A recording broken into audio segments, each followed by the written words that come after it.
Inna hamdalillah nahmaduhu wa nasta'inu wa nastaghfiruh wa na'udzu billahi min shururi anfusina min sayyiati a'malina may yahdihillahu fala mudilla lahu wa may yudlil fala hadiya lahu. Asyhadu an la ilaha illallah wa asyhadu anna sayyidina Muhammadan 'abduhu wa rasuluh la nabiyya ba'da. Allahumma salli wa sallim ala sayyidina Muhammadin wa ala alihi wa sahbihi ajma'in.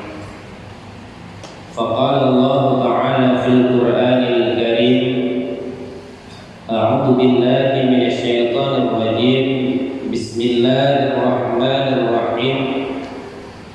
Qul innamal mautal ladzina tafirruna minhu fa innahu mulaqikum. Wa qala Nabi sallallahu alaihi wasallam, ya sahabi, ja'at malaikatu qala ya Muhammad ish ma syi'ta fa innaka mayyitun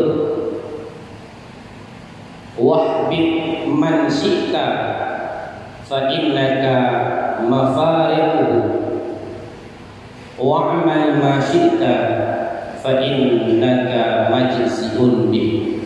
Sadaqallahul azim wa sadaqa rasulul karim. Amma ba'd. Hadirin sidang jamaah Jumat yang dirahmati Allah Subhanahu wa taala. Mari sama-sama kita panjatkan puji dan syukur kehadirat Allah Subhanahu wa taala yang masih memberikan kesehatan, kesempatan, iradah dan qudrah Allah Subhanahu wa taala sehingga kita bisa hadir di masjid rumah Allah yang kita muliakan ini. Tak lupa pula salawat berbagai salam. Mari sama-sama kita alamatkan kepada Nabi besar Muhammad sallallahu alaihi wasallam yang telah membawa umatnya dari alam yang penuh dengan kemaksiatan, yang penuh dengan kebodohan, kepada alam yang penuh dengan ilmu pengetahuan. Dan tidak lupa pula kepada para al dan sahabat beliau, dan juga para alim ulama, penghormatan kepada khatib masjid, imam masjid, dan para panitia yang sudah kiranya untuk memakmurkan rumah Allah Subhanahu wa taala. Sidang jamaah Jumat yang dirahmati Allah Subhanahu wa taala. Terlebih dahulu khatib mengajak untuk bertakwa kepada Allah Subhanahu wa taala dengan sebenar-benar takwa. Ramadan telah kita lewati. Syawal pun hampir selesai kita lewati. Tentu yakinkanlah dengan melewatinya beberapa bulan akan menggantikan tahun. Tentu umur kita pun juga bertambah. Kita yakin jika umur kita bertambah, maka usia hidup kita pun makin berkurang. Maka alangkah baiknya kita umat Muhammad mesti harus meyakini ketakwaan yang sebenar-benarnya. Dimanapun kita berada, kita mesti harus bertakwa kepada Allah Subhanahu wa taala. Khatib membacakan sebuah hadis di mana yang dinukilkan di dalam kitab Nasaisul Ibad, yaitu karangan Syekh An-Nawawi Al-Bantani. Syekh An-Nawawi Al-Bantani ini merupakan ulama Nusantara, ulama yang lahir di Indonesia. Beliau merupakan orang Banten, asli Indonesia. Dituliskan di dalam kitab beliau, di mana malaikat Jibril berpesan kepada Nabiullah Muhammad sallallahu alaihi wasallam di ketika Rasulullah bersama sahabat menceritakan bahwa datang seorang malaikat Jibril berpesan kepada beliau. Apa pesan beliau? Yang pertama, ya Muhammad, aish ma syi'ta fa innaka mayyitun. Wahai Muhammad, hiduplah sesuka hatimu, tapi ingat bahwa kamu akan mati. Pesan malaikat Jibril terhadap Nabiullah Muhammad sallallahu alaihi wasallam ini juga menjadi pelajaran bagi kita umatnya, di mana di dalam hadis itu Jibril mengatakan, wahai Muhammad, hiduplah sesuka hatimu. Apakah kamu ingin hidup di dalam Islam ataupun tidak? Hidup kamu dalam keadaan taat ataupun tidak? Hidup kamu dalam keadaan kaya ataupun tidak? Hiduplah sesukamu.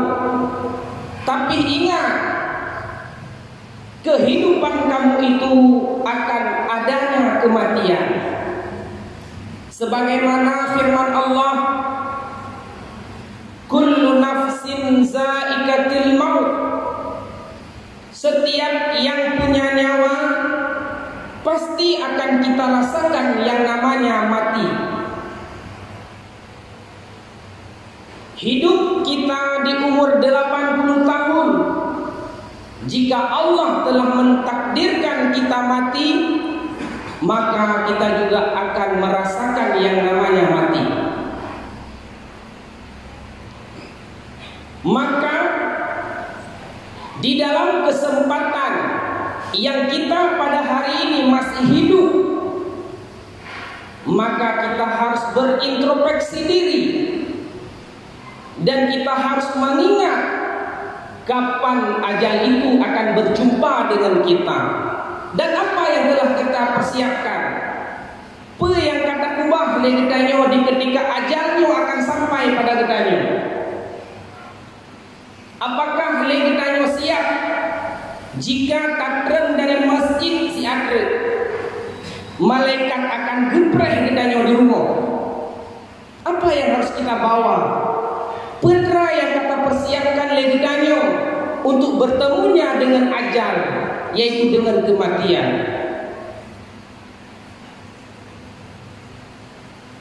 Gedanyo orang beriman harus tayakini tak imani bahwa mati tersebut ada dan mesti.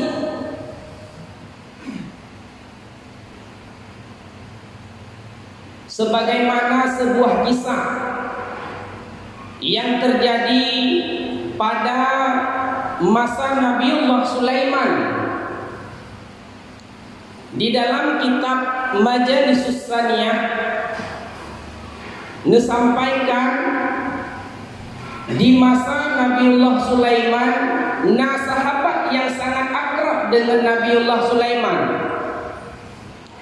di mana sahabat tersebut selalu hadir ke istana Nabiullah Sulaiman di setiap harinya. Lalu pada suatu hari berjumpa sahabat Nabiullah Sulaiman di istana dengan seorang manusia yang tidak pernah terlihat sebelumnya. Manusia tersebut memandang sahabat Nabiullah Sulaiman dengan pandangan yang sangat tajam, pandangan yang sangat mengerikan. Setelah sahabat neduk bersama orang pemuda kuno Nabiullah Sulaiman, lalu pemuda kuno yang kalan terhadap sahabat Nabiullah Sulaiman yang begitu tajam dan mengerikan, lalu beliau pamit daripada Nabiullah Sulaiman. Lalu sahabat kuno ditanya, "Ya Nabiullah Sulaiman, saw anak muda kuno yang duduk di samping drawan." Nusu'ud le Nabiullah Sulaiman, "Wahai sahabat lun, nyan malaikat mau pakan teman." Nejawab le sahabat, "Malaikat mautnya nekalan di atas lun yang sangat mengerikan, seolah-olah hadir gaknya ke istana untuk menjemput lun, untuk meninggal lun." Jadi kibancara teman, mungkin ron kata wadah nekun le sahabat tersebut, "Wahai Nabiullah Sulaiman, lun hana ingin kematian yang harus hadir segera. Drawana mempunyai kekuatan, mempunyai anggota, yaitu angin yang akan tunduk ke drawana Nabiullah Sulaiman. Tolong pegah ba angin, tolong bapa lun siat kedeh unang roh dia." Kemudian setelah sahabat Nabiullah Sulaiman berpupa berangin ke unang roh Hindi, hadirlah malaikat dunia dengan rupa manusia. Ngedayang dari Nabiullah Sulaiman, "Wahai malaikat Israel, putra tujuan drawan hadir gunawa kenal niat kalian terhadap sahabat lun yang sangat mengerikan dan dengan penglihatan yang sangat tajam." Nusu'ud le malaikat, "Wahai Nabiullah Sulaiman, lun cukup gundah dan gelisah karena saat si adre sahabat ronnya akan meninggal, tapi tahu-tahu ji goknya mentang di istana, goknya kan ditulis ya Allah Ta'ala meninggal di negeri Hindi, tapi wadel dia kunjung ron, ternyata sahabat ron mendengar di istana." Nyusut le Nabiullah Sulaiman, beliau hanale di finau benar oleh lewodron malaikat gaknya kalih lun kirim ke di negeri Hindi. Nyusut le malaikat nya lun depe gaknya ka meninggal ditanya. Yang tadi pula putra sejauh manapun gedanya tablung dari kematian, yang namun kematian tersebut akan berjumpa dengan gedanya. "Qul innal mautallazi tafirruna minhu fa innahu mulaqikum." Walaupun legedanya tablung dari kematian tersebut, tapi jauh drawat, ingat kematian tersebut akan mencari di mana yang punya tubuh tersebut. Jika Allah telah mentakdirkan meninggal, telah ditakdirkan mati, maka di saat itu pula kita juga akan meninggalkan dunia ini. Ma'asyiral muslimin, sidang jamaah Jumat yang dirahmati Allah, itu pesan pertama yang disampaikan Jibril terhadap Nabiullah Muhammad. "Isma syi'ta fa innaka mayitun." Udep anu kiban hawa, tapi tak ingat udep kedanyonyo ada batas yang namanya kematian. Pesan yang kedua, Wah bab man syi'ta, cintailah, sayangilah apa yang hendak kamu cintai dan kamu sayangi. Tapi ingat, fa innaka mafariquhu, yang Anda cintai, yang Anda sayangi pada suatu saat akan berpisah dengan kita. Uronyo gedanyo cinta terhadap dunia, seolah-olah gedanyo akan hidup untuk selamanya, mencari harta dari pagi hingga siang, sore hingga malam. Kadang-kadang dalam gedanyo mencari harta, tanyo kadang-kadang luput terhadap perkara yang akan diperintah oleh Allah Subhanahu wa taala ke gedanyo. Wade salat kadro, tanyo kadang-kadang harus ke sembahyang karap api wade. Bahkan kadang-kadang bak kamita rezeki salat pun ketinggalan sampai tinggal ke sembahyang. Untuk apa sebenarnya? Apa yang harus tayo cari dalam kehidupan ronyo? Kalau seandainya pada akhirnya yang kita dapatkan hari ini di dunia semua akan terpisah dengan kita, mendung tinggal di dunia, maka nepegang hanya saja kematiannya merupakan sebuah mau'izah yang sangat besar.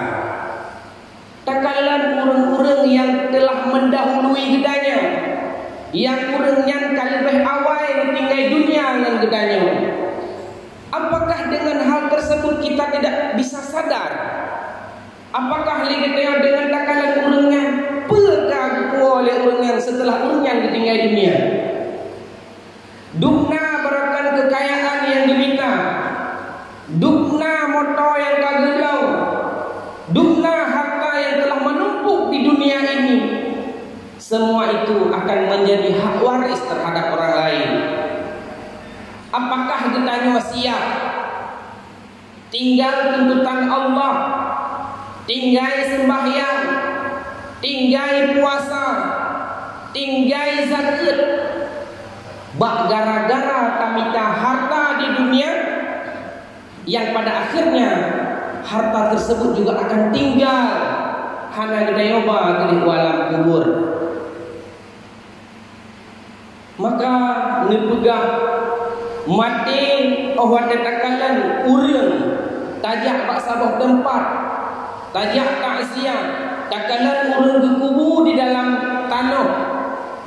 Jelah yang merupakan mau'izah yang sangat besar kegidannya, bahwa urangnya watenwa hanya kain kafan putih yang dibalut, sedangkan harta yang lain yang begitu banyak, semua itu akan tinggal di dunia. Ma'asyiral muslimin, sidang jamaah Jumat yang dirahmati Allah Subhanahu wa taala. Pesan yang ketiga yang disampaikan oleh Jibril kepada Nabi Allah Muhammad, wa'mal ma syi'ta fa innaka majziyun bih. Lakukan pekerjaan sesukamu, tapi ingat, apapun yang kamu lakukan, Allah akan membalasnya setimpal dengan apa yang kita lakukan. Uronyo hudep gedanyo di dunia, apa yang kira-kira menjadi manfaat dan yang akan dibalas sesuai dengan keinginan gedanyo di huru akhir, maka lakukanlah yang kira-kira hal tersebut manfaat untuk kegedanyo. Karena Nabi ingat malaikat kepada Nabi Allah Muhammad, lakukan sesukamu, putra mantang lakukan, tapi ingat, apapun yang kita lakukan di dunia itu semua mendapatkan balasan. Sebagaimana firman Allah, wa may ya'mal misqala dzarratin khairan yarah. Kebaikan yang kita lakukan sekecil sekecil apapun, sebesar zarah, ube anak padi, ube anak bayam tak lakukan buat kebaikan, maka Allah akan nebalah kebaikan tersebut. Wa may ya'mal misqala dzarratin syarran yarah. Buat bro yang tak lakukan kejahatan yang dia lakukan, maka juga akan mendapat balasan, walau kejahatan tersebut kecil yang dia lakukan. Maka di sini berpesan, sekecil apapun kegiatan kebaikan hasanah, maka jangan kita remehkan. Mana tahu legedanya kegiatan hasanah tersebut yang membawa kitanya kepada surganya Allah. Mungkin juga dengan keburukan yang kadang-kadang legedanya menganggap keburukan itu hal yang sepele, hal yang sangat kecil kita lakukan. Mungkin Allah di sini murka terhadap gedanya dijerumuskan ke dalam nerakanya Allah.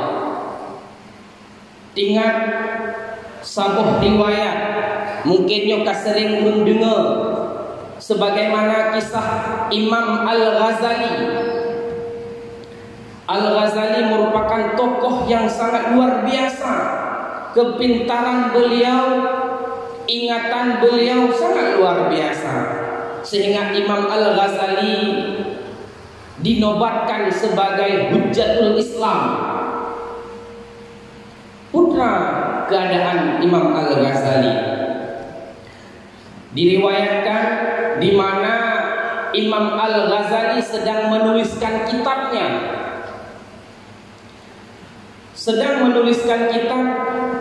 tiba-tiba hadir seekor lalat, yang mana gede lalat merupakan makhluk yang hina, yang selalu dihadirkan pada tempat-tempat yang jorok. Idang bak lebeng, idang pada bangkai, idang pada kotoran-kotoran. Maka kita melihat bahwa lalat merupakan makhluk yang hina kalau ditanya kala.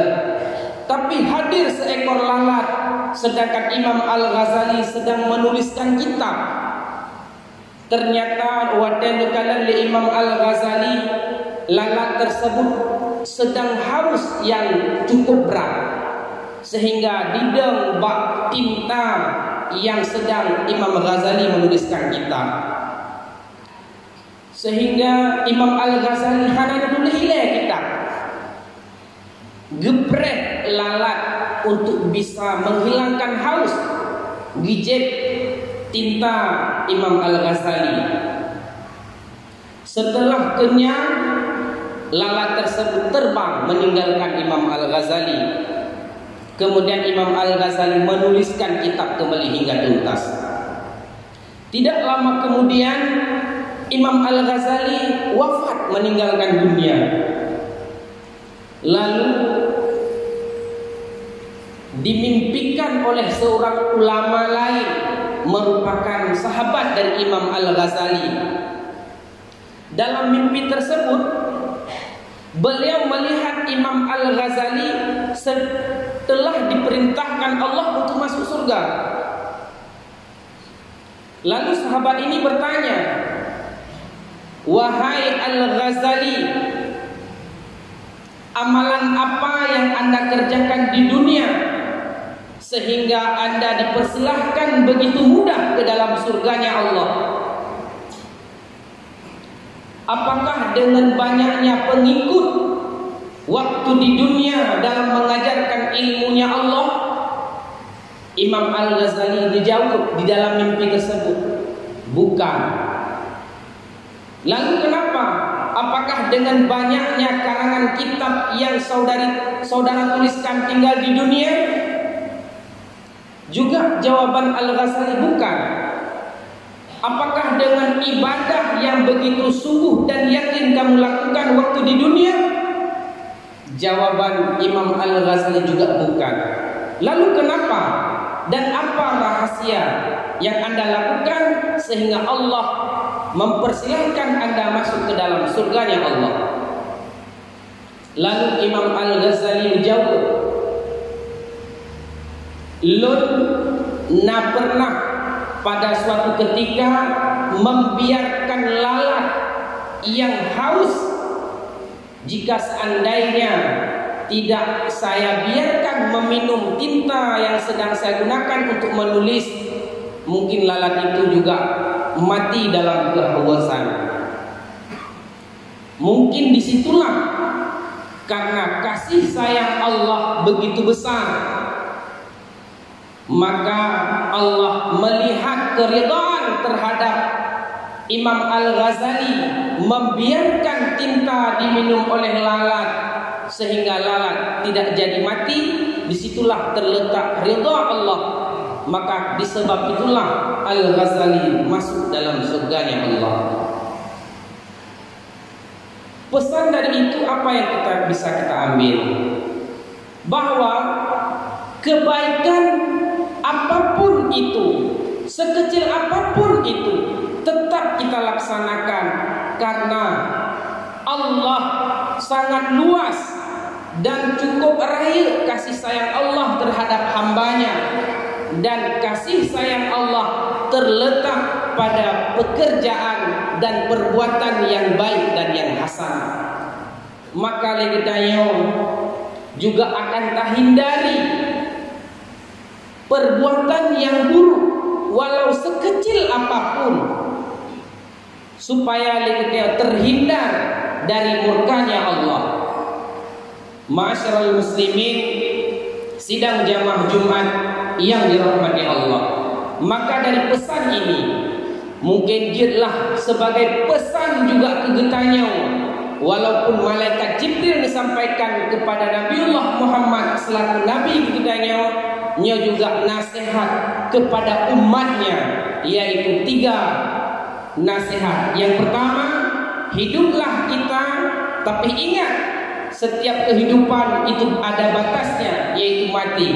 Yang kedua, cintailah apa yang hendak kita cintai, tapi ingat walau sebesar apapun kecintaan kita, yang namun barang yang kita cintai itu akan kita tinggalkan di dunia ini. Yang ketiga, lakukan apapun yang kita lakukan. Ingat, perbuatan yang kita laksanakan di dunia ini, semua itu akan ada balasannya nanti di yaumil qiyamah. Mungkin hanya ini yang dapat saya sampaikan. Semoga menjadi mau'izah kepada khatib sendiri dan juga kepada hadirin sidang jamaah Jumat yang dirahmati Allah.